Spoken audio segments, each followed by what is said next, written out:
আসসালামু আলাইকুম। Smart way অবলম্বন করে তুমি পরীক্ষার খাতায় যেভাবে ভালো ফলাফল করবে, এই টপিকটা আমাকে আমার প্রাণপ্রিয় শিক্ষার্থীরাই সিলেক্ট করে দিয়েছে যে ভাইয়া এই সম্পর্কে একটা ভিডিও করে দেন। আমি কিভাবে স্মার্ট ওয়ে অবলম্বন করে পরীক্ষার খাতায় ভালো করব। যে ক্লাসেরই হো না কেন, তুমি শুধু ভিডিওটি দেখো। সকল ক্লাসের জন্যই নিয়ম নীতিগুলো একই, এবং ভিডিওর শেষে আমি তোমাদেরকে জানাবো যে কখনো স্কুলের পরীক্ষায় ভালো করতে পারো নাই, তার জন্য আমি নির্দেশনা দিয়ে দিব। ইনশাল্লাহ দেখবা যে তোমার রেজাল্ট ভালো হচ্ছে। ঠিক আছে, আসো। স্মার্ট ওয়ে অবলম্বন করবে। তুমি পড়াশোনা করতেছো, কঠোর পরিশ্রম নয়, একটু কৌশল খাটিয়ে পড়াশোনা করতে হবে। সর্বপ্রথম কথা হচ্ছে, কঠোর পরিশ্রমেই যে একদম তোমার পড়াশোনা তুমি 24 ঘন্টা পড়তেছো, এই পড়ালেখার ভিতরে থেকে যে তুমি একদম ভালো রেজাল্ট করে ফেলবা তাও কিন্তু না। আমাদের অ্যাক্টিভ রিকল বা বিভিন্ন নিয়ম নীতি মেনে পড়াশোনাটাকে করলে তাহলে মাথায় বেশি গেঁথে থাকবে। ঠিক আছে, আমি যদি সর্বপ্রথম বলি আমি কিভাবে আমার একটা সিলেবাস অনুযায়ী পড়াটাকে শুরু করব। দেখো, প্রথমে তুমি দেখবা যে ভাইয়া 80/20 রুল। আমি একটা তোমাদেরকে রুলস দেখাচ্ছি, 80/20 রুল। এটা কি? পরীক্ষায় প্রত্যেকটা অধ্যায়ের 80% 80% 80% গুরুত্বপূর্ণ টপিকগুলো 20% জায়গা থেকে আসে। 20% জায়গা থেকে আসে। বুঝতে পারছো তো? মানে 80% গুরুত্বপূর্ণ টপিকগুলো তোমার 20% জায়গা থেকে, অর্থাৎ তোমার পুরো বইয়ের কিছু নির্দিষ্ট জায়গা থেকে তোমার 80% জিনিসগুলো আসে। কিভাবে এই জিনিসটা তুমি আইডেন্টিফাই করবা? তোমার কাছে গাইড আছে না? গাইড ধরে বিগত বছরের যে প্রশ্নগুলো বিভিন্ন স্কুল বা বোর্ডে এসেছে, ওই প্রশ্নগুলোকে তুমি আইডেন্টিফাই করে ওই প্রশ্নগুলো থেকে যে প্রশ্নটা হয়েছে বা তোমার মেইন বইয়ের সাথে মিলাবা, দাগাবা, তারপরে ওই জিনিসগুলোকে তুমি প্র্যাকটিস এবং রিভিশনের মাধ্যমে বারবার পড়বা। এটা হচ্ছে তুমি বাসায় থেকে কিভাবে পরীক্ষার জন্য প্রিপেয়ার হবা। বুঝছো? কি করবা? তুমি 80/20 এই রুলটা ফলো করবা। তুমি দেখবা প্রত্যেকটা অধ্যায়ের 20% জায়গায় গুরুত্বপূর্ণ। এই 20% জায়গা থেকে 80% প্রশ্নগুলো এসে থাকে। ওই 20% জায়গা আইডেন্টিফাই করবা, প্র্যাকটিস করবা, রিভিশন দিবা। প্র্যাকটিস করবা। প্র্যাকটিস করবো কিভাবে? প্র্যাকটিস করবো, প্রথমে একটা পড়া পড়ছো, তারপর 3 দিন পর, 3 দিন পর, তারপর 7 দিন পর, লিখে রাখো দরকার হলে 7 দিন পর, তারপর হচ্ছে 15 দিন পর। 15 দিন পর রিভিশন দিবা। রিভিশন দিবা। এভাবে যদি রিভিশন দিতে পারো, পড়াটা মাথায় ভালো করে গেঁথে থাকবে। বুঝছো? পড়াটা ভালো করে মাথায় গেঁথে থাকবে।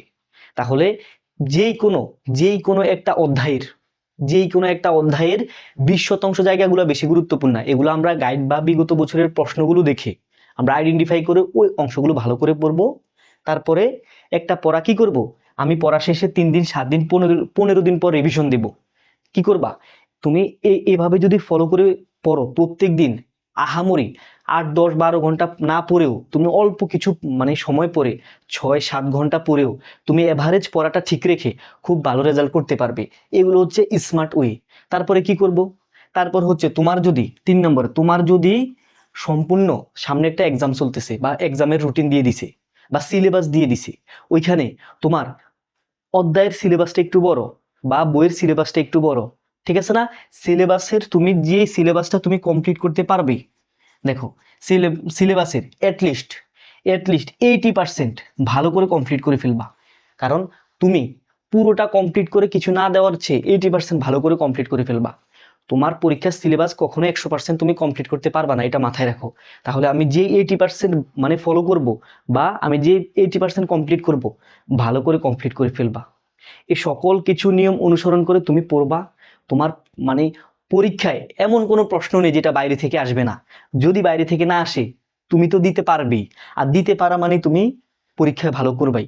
এখন আমি একটা কথা বলবো, যারা স্কুল পরীক্ষায় শুরু থেকে ভালো করে আসতেছো তারাই ভালো করতেছো, কিন্তু যে কখনোই ভালো করো নাই, স্কুল পরীক্ষায় বরাবরই তোমার খারাপ হচ্ছে, গতানুগতিক পরীক্ষাগুলো খারাপ হচ্ছে, আমি তার জন্য কিছু কথা বলতেছি। দেখো, তুমি একবার ফলো করে দেখো, দেখবা যে একবার ভালো করলে একটা আনন্দ লাগবে, ওই আনন্দ থেকে তোমার সামনেও ভালো হয়ে যাবে। আনন্দটা কি ভাই? দেখো, একটা ভালো বা যে পরিশ্রম করে তার যদি 80% সিলেবাস সে কমপ্লিট করতে পারে, তুমি ধরে নাও এই সিলেবাসটা তুমি 50% কমপ্লিট করতে পারবা।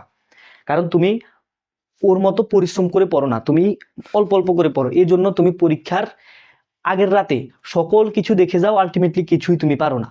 তাই আমি তোমাকে বলবো, তোমার ক্ষেত্রে যে একটু অমনোযোগী স্টুডেন্ট তার ক্ষেত্রে কি করব, কি বলবো, সিলেবাসটাকে তুমি অর্ধেক করে ফেলবা, হাফ করে ফেলবা। যেই কোনো সিলেবাস তোমাকে দিছে, কারণ তুমি কখনোই ভালো রেজাল্ট করো নাই, অনেক শিক্ষার্থী এরকম আছো, তুমি নিজে সিলেবাসটাকে অর্ধেক করে ফেলবা। আমি হাফ করে ফেলে প্রথম আমার পড়াটা কমাই। এখন এই হাফ হাফ অর্ধেক সিলেবাস থেকে তুমি মানে চেষ্টা করবা যে আমি এখান থেকে 80% কমপ্লিট করে ফেলতে পারি কিনা। দেখো আমি এখান থেকে 80% কমপ্লিট করে ফেলতে পারি কিনা, সিলেবাসের অর্ধেক থেকে পুরোটা না কিন্তু 80% কমপ্লিট করতে পারি কিনা। কিভাবে কমপ্লিট করবো, ওই যে একটা অধ্যায়কে তুমি দেখবা যে গাইড থেকে কোন প্রশ্নগুলো বারবার এসেছে ওগুলোকে নিজের বইয়ে নোট করবা, খাতায় প্র্যাকটিস করবা, বারবার রিভিশন দিবা।